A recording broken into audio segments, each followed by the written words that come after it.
Let's ask former Dallas federal advisor and Quill Intelligence CEO Danielle DiMartino Booth. Good to see you, Danielle. Thanks for being here. Certainly looks like he broke his promise to the middle class. What do you think?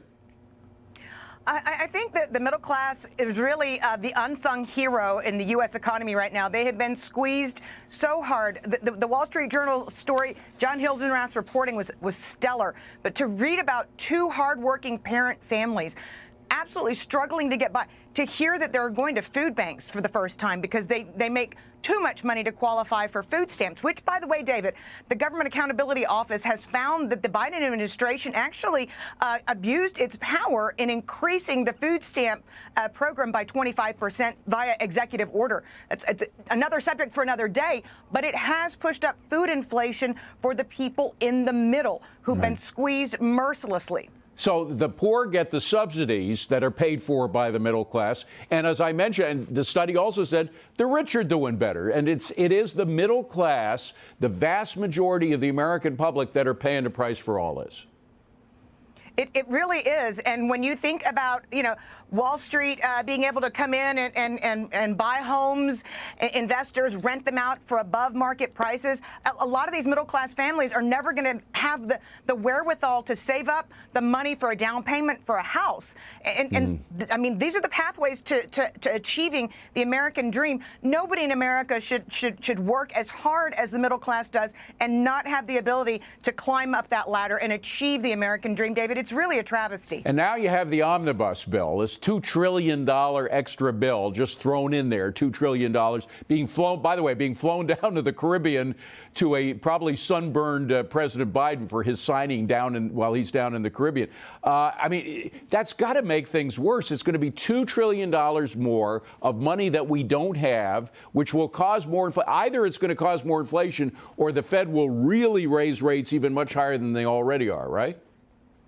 Well, David, I'll push back for just a minute on that. At least the Republicans stopped the child tax credit in cash from being part of that bill, because that was a huge source of inflation. So my greater concern is that this is old-fashioned pork belly spending and that it's going to do a whole lot of nothing for the U.S. economy in terms of generating growth, creating jobs as we're headed into the teeth of a recession. Well, the other thing that the bill does, by the way, is takes away stuff that was helping at least the smaller businesses, this immediate deduction on R&D, research and development. If you buy a computer, you get immediate deduction. That was from the Trump tax code, and that's being taken away. So not only are they taking away from the middle class in terms of more inflation, more spending and everything, but they're taking away from small business, the main creator of jobs in the United States, just as we're going into a recession, probably in 2023.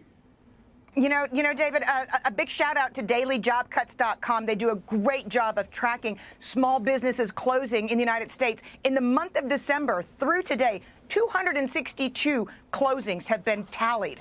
That really is just, it's awful to think about that when you, as you say, small businesses are the backbone of job creation in this economy. And it seems like Congress and the Biden administration cannot legislate their way out of a bag to make life easier to be an entrepreneur in the United States of America.